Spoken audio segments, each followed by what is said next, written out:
It's not just how or what you say that makes or breaks your relationship. It's when you say it. See, most people think, I just need to speak my truth and get it out, right? Which, yes, that's true. Honesty is essential, and being able to speak your piece and being transparent, very important. But timing is strategy, because the wrong conversation at the wrong moment turns a small problem into a huge one. And if you have a partner that already struggles with conflict, bad timing is almost going to guarantee that you get shut down, defensiveness, or distance from them. So today, I'm going to break down the 4 worst moments to bring up an issue to your partner and what to do instead. I had a client who loved to clear the air, right? Anytime something bothered him, he'd bring it up immediately. Didn't matter if his partner was exhausted, stressed, or literally walking out the door. He'd corner her with, we got to talk right now, right? In this moment, we got to handle this. So guess what? As you may imagine, every talk turned into an argument. Every small concern turned into a blow up, blow out fight, right? See, he was completely right for bringing up the issue, something that needed to be addressed, but he was wrong on the when to bring the issue up. So I coached him on how to read the room, how to honor the issue that he has and his partner's state. Both have to be considered, right? See, oftentimes, whenever we have an issue with our partner or something that's going on or something we're not happy about or whatever the case is, we go instantly to go address it because we're the one that's been offended, right? We're the one that has the concern. We're the one that has the problem with our partner. So we need to go have it rectified so we can feel like we've stuck up for ourselves and that we're being, considered, right? That our partner's being considerate because we're the one that's been violated, right? That's the idea, which is all correct and fine and dandy. But in a relationship, it's always about both individuals coming together to find harmony, get back to a space of harmony if that harmony's been thrown out of balance. And you can't come in and help create balance or get back to a balanced space by creating more imbalance. Yes, you may be coming to address whatever your concern is, but if you come to address it in a manner that completely negates your partner's end of the equation, then it's like trying to go, take more gasoline and pour it on fire to put the fire out, right? The fire is going to rage on.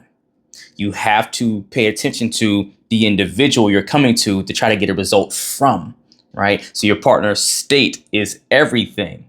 If you're going to your partner and they're not in a really productive state, you're going to get a really non-productive result. And what's the result he got after he learned to read the room better? He got less conflict avoidance.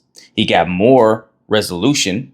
And his partner stopped flinching every time he said, we need to talk, right? She didn't have anxiety because of the way he presented it to her and the timing that he presented it to her in. So the first worst time to bring up an issue or concern to your partner is when they just got home from work. Right when they walk through the door is when they're still transitioning, not ready to deal with conflict.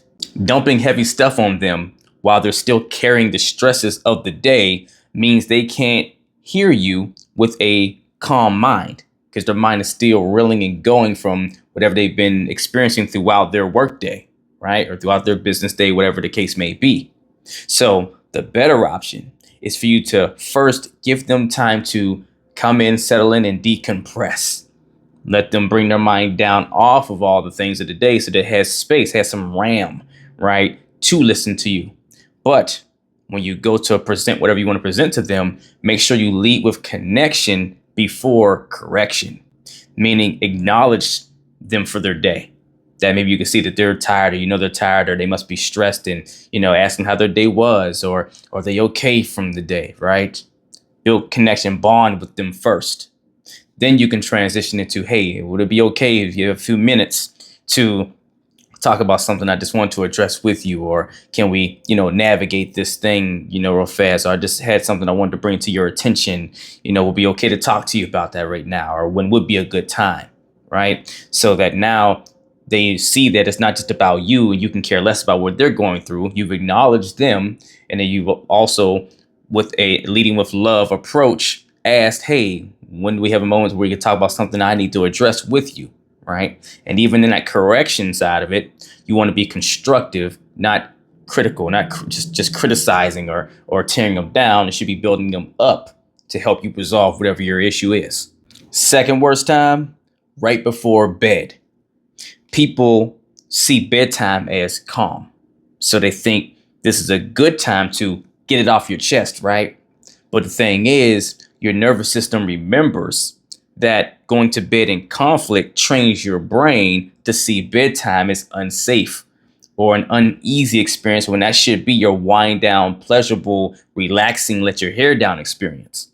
Also, late night equals low patience most of the times, because when you get late into the evening after the day is coming to a close and people are winding down, their brains are tired the most, right? Your brain fatigue, which means there's less, bandwidth or meter for patience, right? You could be more irritable, which usually just equates to more drama. So the fix or the adjustment is park the conversation till tomorrow. Doesn't have to be right first thing in the morning, but park it till tomorrow when you both have better energy and clarity because you're functioning from a more refreshed brain. Third worst time, when they're already overwhelmed. If your partner's dealing with work stress, family issues, or just personal struggles, adding your issue on top is more likely just going to shut them down. So check in first. Say something like, hey, I want to talk to you about something. Are you in a headspace for it? Is that okay? Right? Just want to check before I come, pouring something on you, right? Respect their capacity. Timing is respect. And the fourth worst moment, during public moments. Bringing up deep stuff in public at family events or with friends around just creates embarrassment, defensiveness, and power plays. And once that kind of stuff happens, just know that people will always protect their image before they ever protect your feelings, right? So if, acknowledging the way you feel and validating your feelings means they have to do that at the expense of sacrificing their image and getting to feel like they're a good person and see themselves that way, especially in front of others, then they're going to choose their image every time, right? They're going to self-preserve because you just made them the bad guy, not their actions necessarily. And you've done this in front of other people that they are going to feel self-conscious about and feel like now those people will see them a certain way. So they're going to double down on protecting their image, not the way you feel. So never forget, conflict is intimate. Keep it private so that it stays safe. And I know you might be thinking, but if I don't bring it up now, I'll lose my nerve or I'll let them off the hook. If I don't catch them in the moment, then now they're going to act like they don't know what I'm talking about later or whatever, right? Or maybe they'll think I'm bottling it up if I wait and all these things. But if you bring it up when you're ready, but they're not, then you're almost guaranteeing that they actually won't hear you. Timing doesn't mean avoiding. It means setting up your truth to actually be received, right? So yes, address your concerns. Just don't sabotage the outcome by ignoring the moment. And let me also say this, because I know some of you guys are out there saying this as well, right? Well, there's never a right time for my partner. Maybe I try some of these things. I try to be considerate and let them decompress. And I try to, ask them when is a good time, but then they never give me one, or they say they will talk at this certain point, but they never follow up and all that stuff, right? Okay, great. So if that is the case and you are, not violating these 4 wrong moments to do this in, and you're consistent in that, and you consistently tried to ask them, hey, when can we talk? Then what you're learning is this is a partner you can continue to build and grow with because you can effectively handle, navigate, and resolve conflict with them. If you have a concern, they're not going to be someone that's willing to work through it with you to make sure you still feel secure and reassured in the situation. You've just learned you might need to walk away, right?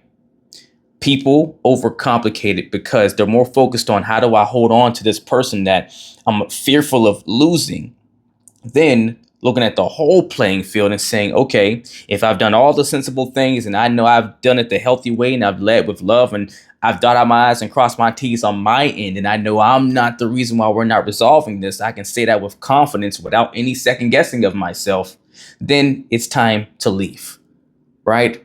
Once you've done that you've done your part, what are we doing anymore if this person's not giving you the result?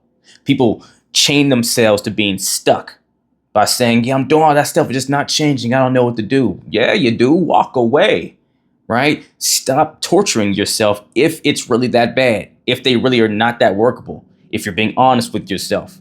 But if you're saying that because you're venting and you're frustrated, but there's still work for you to do, and you know there's some things you haven't been doing so great on your end, sometimes you're not the one that speaks up either. Sometimes you shut down when they come to you, and there's things that you got to clean up on your side, then stop complaining and get the work on your part.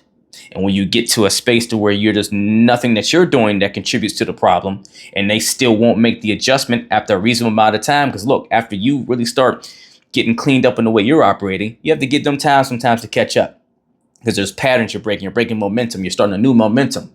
But if they never try to catch up and they don't make that turn around that bend, then now you got to check out to give yourself a chance to find someone that's right to check in with you.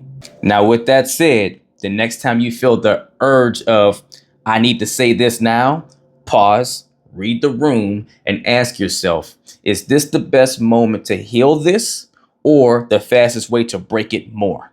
Because being right means nothing if your timing is wrong. So yes, speak your truth, but speak it strategically.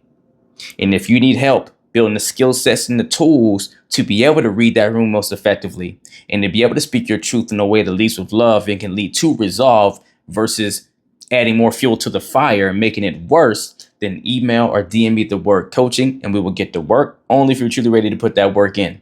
If you're not ready for one-on-one coaching, the time, space, maybe even the resources, then at least email or DM me the word transformation, and I'll send you the link to my relationship renewal course that will teach you the same things I teach my clients one-on-one about communication, conflict resolution, and all the things you need for a successful relationship on your own time, at your own pace, at a resource level you can't afford.